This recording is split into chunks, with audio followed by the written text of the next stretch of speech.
शांतपणे समजून घ्या. आणि आज ना उद्या हे बायफर्गेशन होणार आहे, उपवर्गीकरण हे होणार आहे.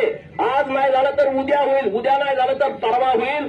हे झाल्याशिवाय राहणार नाही. मग कशासाठी तुम्ही आमच्यावरती अन्याय करताय? आणि आदिवासी बेल्ट वेगळा आहे. आदिवासी कुठं आहे? नंदुरबार मध्ये, आमची संख्या तिथं नाही आहे. आदिवासी कुठं आहे? पालघर मध्ये, आमची तिथं संख्या नाही आहे. आदिवासी कुठं आहे? ठाण्यामध्ये, तिथं आमची संख्या नाही आहे. आदिवासी कुठं आहे? गडचिरोलीमध्ये, तिथं आमची संख्या आहे पण ती कमी आहे. आदिवासी कुठं आहे? नागपूरमध्ये, तिथं आमची संख्या कमी आहे. आदिवासी कुठं आहे? गोंदिया, भंडारा, वर्ध्यामध्ये, तिथं आमची संख्या आहे पण ती तुम्हाला तिथं आमचा पोरगा उभा राहिला आमदार होईल अशी संख्या नाही आहे. हा विषय तुम्ही समजून घ्या. तुमची संख्या दिंडोरीमध्ये आहे, तिथं आमची संख्या आहे पण एखाद्या दुसऱ्या मतदारसंघामध्ये आहे. नांदगाव सारख्या मतदारसंघामध्ये आम्ही 35-40 हजार आहोत, तर दुसऱ्या मतदारसंघामध्ये नाही. आमचा बेल्ट कुठं आहे? पश्चिम महाराष्ट्र. आमचा बेल्ट कुठं आहे? मराठवाडा. आमचा बेल्ट कुठं आहे? विदर्भामधला यवतमाळ, विदर्भामधला अमरावती. हे अशा ठिकाणी आमचा बेल्ट आहे, इकडं नाशिकला आहे. आणि त्यामुळं आमचा तुम्हाला अजिबात त्रास होणार नाही. 90 विधानसभा मतदारसंघ महाराष्ट्रामध्ये असे आहेत की जिथं धनगरांची संख्या 25,000 ते 1,07,000 आहे. आणि मी कालच ती यादी काढून सरकारला दिली आहे.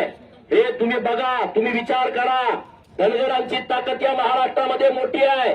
25,000च्या खालचे असंख्य मतदारसंघ आहेत ते आम्ही दिले नाहीत, पण 25,000पासून 1,07,000पर्यंत मतदार असणारे 90 विधानसभा मतदारसंघ या राज्यामध्ये आहेत. आणि त्यामुळं कुठलंच टेन्शन सरकारनं घेण्याची आवश्यकता नाही. सरकारनं तात्काळ आजच्या आज हे सर्टिफिकेट रद्द करावेत. आज आमची पोरं उपोषणाला बसून 15 दिवस झाले आणि त्या पोरांच्या किडनॅप फेल होतील. पंढरपुरामध्ये, लातूरमध्ये, नेवासा फाट्यावरती पोरं उपोषणाला बसलेले आहेत. सरकारनं दाद घेतली नाही असं म्हणत नाही, सरकारनं दखल घेतली. सरकारनं 3-4 बैठका लावल्या, परत तिकडे कुणीतरी मोहळ उठवत आहे आदिवासी जमातीचा विरोध. मग परत येरे म्हणजे मागलं तसंच तुम्ही करणार. आमचं परत ह्याचा विरोध आहे, त्याचा विरोध आहे. आणि म्हणून महाराष्ट्रातल्या धनगर समाजाने एकजूट झाला पाहिजे, सतर्क झाला पाहिजे. या आरक्षणाच्या बाबतीमध्ये ताकदीने एकत्रित आलं पाहिजे. गट तट पक्ष पार्ट्या नेता बाजूला ठेवला पाहिजे. या एसटी आरक्षण अंमलबजावणीमध्ये धनगरांचं हित आहे. या एसटी आरक्षणाच्या अंमलबजावणीमध्ये धनगरांना राजकीय प्रतिनिधित्व मिळू शकतं. याच एसटी आरक्षणामध्ये धनगर समाजाची पोरं IAS IPS होऊ शकतात. आणि म्हणून आम्ही सगळेजण एकत्रित आलोय, ताकदीने एकत्रित आलोय. आणखी जरी लढा तीव्र करावा लागला आणि त्यासाठी वाटेल ते काय करावं लागेल ते करण्यासाठी गोपीचंद पडळकर हा धनगर जमातीच्या बरोबर असणार आहे. ताकदीने आम्ही बरोबर असणार आहे. हे आमदारकी बिमदारकी मला समाजामुळे मिळाली आहे, त्यामुळे मी त्याचा लय विचार करत नाही. मी समाजाचा जो विषय आहे तिथं मी समाजाच्या बाजूने उभा राहतो. आणि त्यामुळं या धनगरांच्या वरती जेवढा अन्याय झालाय आतापर्यंत तो जर पुसून सरकारला काढायचा असेल तर तात्काळ या सगळ्या विषयाची अंमलबजावणी सरकारनं करावी. आमची लोक जी शेळ्या मेंढ्या घेऊन रात्रंदिवस फिरताय, कोल्हापूरची काय परिस्थिती आहे? सगळ्या आज पश्चिम महाराष्ट्रामध्ये आणि मराठवाड्यापर्यंत सगळे कोल्हापूरचे मेंढपाळ आहेत की नाही? आज ती 9-9 महिने घरी येत नाहीत, 10-10 महिने घरी येत नाहीत. काय मेंढपाळ असेल वर्ष घरी येत नाही. कुठं आहे त्याला घर? कुठं आहेत बायका पोरं? कुठं आहे त्यांचं शिक्षण? कुठं आहे शाळेला पोरं? अरे त्यांच्या पाठीमागे पोरं फिरतायत. आज 8-8, 10-10 वर्षाची ती शाळेत नाहीत जात. आम्ही जेव्हा फिरतो भेटतो लोकांना, आम्ही तुमच्याला काही मागत पण नाही, तुम्ही आम्हाला काही देत पण नाही. आम्हाला काय मिळतंय? बांधावर गेलं धोपाट्या, रानात पाणी पाजायला गेलं पुला त्यांच्या बंधाऱ्यावरती डोकं फोडायचं, मेंढरं उचलून घेऊन जायचं. मेलेली मेंढरं त्याचं मटण दिलं नाही मग भुरासारखं मारायचं. आणि आम्ही काय केलंय? मेंढपाळांनी काय केलंय तुमचं? मेंढपाळांनी कधी कुणावरती अन्याय केला नाही. जर चुकून त्याच्याकडून एखाद्या पिकात गेला असेल त्याला सांगा, भरपाई घ्या. तुमचं नुकसान झालं असेल तर तुम्ही गुरासारखं मारताय.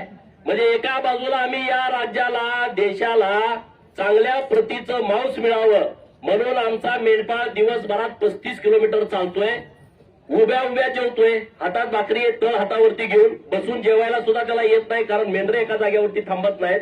अशा मेंढपाळांच्या बाबतीमध्ये तुम्ही भूमिका कुणी घेतली नाही आतापर्यंत. आता राज्य सरकारनं रानगे साहेबांनी सांगितल्यापर्यंत आता पहिल्यांदा चांगल्या योजना आणलेल्या आहेत. त्या योजना चांगल्या आहेत, त्याबद्दल काय आमचं दुमत नाही. पण आता एसटी आरक्षणाची अंमलबजावणी हा आमच्यासाठी महत्वाचा विषय आहे. म्हणजे पुढच्या पिढीत आमचा पोरगा मेंढर राखणार नाही. जेव्हा धनगर मेंढ्या राखायचा बंद होईल तेव्हा या महाराष्ट्रातल्या लोकांना कुत्र्याचं मटण खावं लागेल. ही परिस्थिती आहे. तुम्ही मारता ना मला, तुम्हाला बोकडाचं मटण कोल्हापूरला आल्यानंतर सगळ्याला वाटतंय मटण खावं, पांढरा रस्सा, तांबडा रस्सा. अरे जर धनगराला तुम्ही मारता, तुमचं आम्ही काय मागत नाही, सरकार कुठली सुविधा देत नाही आणि या रानातनं फिरत असताना तुम्ही त्याला घोडासारखं मारता, पोलीस त्याची दखल घेत नाहीत आणि मग जर धनगरांनी मेंढ्या आणि शेळ्या राखायचं बंद केलं तर काय होईल अवस्था? लोकांना बंद गोपीचंद काही बोलतो. ही परिस्थिती आहे, ही परिस्थिती येणार आहे.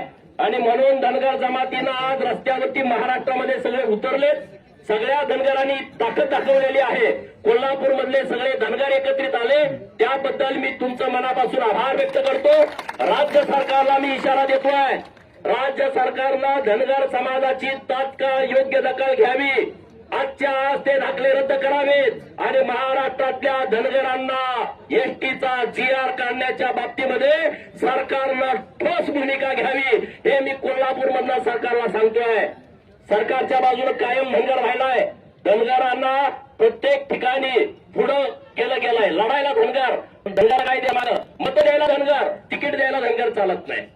तुम्ही निवडून येणार का? आमच्याकडे कारखाना असता, आमच्याकडे सुतगिरणी असती, आमच्याकडे जिल्ह्याची बँक असती, तर मग आम्ही कशाला आरक्षण मागितलं असतं? नसतं मागितलं ना. आमचं पण एखादा चेअरमन, राज्यात एक चेअरमन तुम्ही साखर कारखान्यात दाखवू शकत नाही. राज्यात सुतगिरणी नाही. एक अण्णासाहेब डांगे साहेबांची, एक गणपतराव देशमुख साहेबांची जुनी सुतगिरणी, तिसरी सुतगिरणी नाही, काहीच नाही, कशातच काय नाही.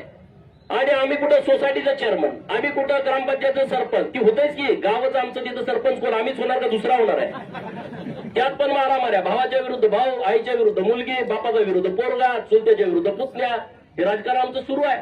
आणि म्हणून आम्हाला आरक्षणाची अंमलबजावणीची गरज आहे आणि ती अंमलबजावणी सरकारनं तात्काळ